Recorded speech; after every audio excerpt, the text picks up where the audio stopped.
Halo semuanya, saya Indira Wadlasari dari Prodi PGSD. Dalam video ini, saya akan membahas pelajaran dari sejarah Pancasila bagi generasi muda dengan fokus pada peristiwa Piagam Jakarta, yaitu proses penting lahirnya Dasar Negara Indonesia. Setelah BPUPK dibentuk oleh Jepang pada tahun 1945, para tokoh bangsa mulai merumuskan Dasar Negara Indonesia Merdeka. Namun, saat itu muncul perbedaan pandangan. Golongan nasionalis ingin dasar negara bersifat umum dan netral, sementara golongan Islam ingin nilai-nilai agama lebih kuat tercermin di dalamnya. Karena perbedaan pandangan itu cukup tajam, akhirnya dibentuklah Panitia 9 untuk mencari titik temu dan menyatukan gagasan kedua pihak. Panitia 9 adalah kelompok kecil yang dibentuk pada 1 Juni 1945 untuk merumuskan dasar negara Indonesia. Mereka terdiri dari Soekarno, Muhammad Hatta, Muhammad Yamin, Ahmad Subarjo, A.A. Maramis, Abdul Qahar Muzakir, Abi Kusnat Cokroasutjoso, Agus Salim, dan Wahid Hashim.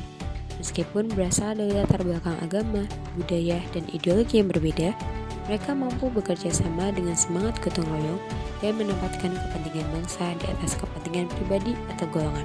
Pada tanggal 22 Juni 1945, Panitia 9 mengadakan pertemuan di Jakarta.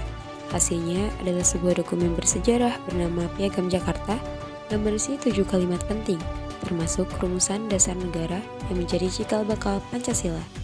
Rumusan sila pertama berbunyi ketuhanan dengan kewajiban menjalankan syariat Islam bagi pemeluk-pemeluknya. Kalimat ini merupakan bentuk kompromi antara dua golongan besar saat itu, nasionalis dan Islam. Namun, sehari setelah Indonesia merdeka, tepatnya pada 18 Agustus 1945, kalimat sila pertama diubah menjadi ketuhanan yang Maha Esa. Perubahan ini dilakukan setelah ada usulan dari perwakilan wilayah timur Indonesia yang mayoritas non-muslim. Para pendiri bangsa menerima perubahan ini dengan lapang dada demi persatuan dan keutuhan bangsa. Dari perjalanan panjang itu, kita bisa melihat bagaimana nilai-nilai Pancasila benar-benar diterapkan secara nyata. Mereka menunjukkan toleransi, persatuan, dan musyawarah untuk mufakat yang menjadi dasar kuat berdirinya Indonesia sampai hari ini. Sebagai generasi muda, kita bisa belajar banyak dari peristiwa Piagam Jakarta.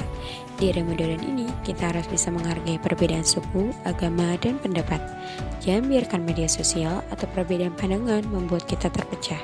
Karena semangat Pancasila adalah bersatu dalam perbedaan. Saya pribadi merasa kagum dengan semangat Panitia 9 yang rela menurunkan ego dan menemukan titik temu di tengah perbedaan.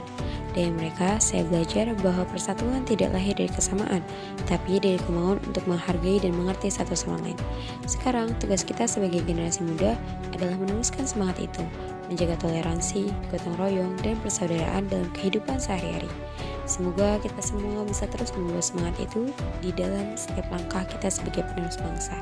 Terima kasih. Salam Pancasila.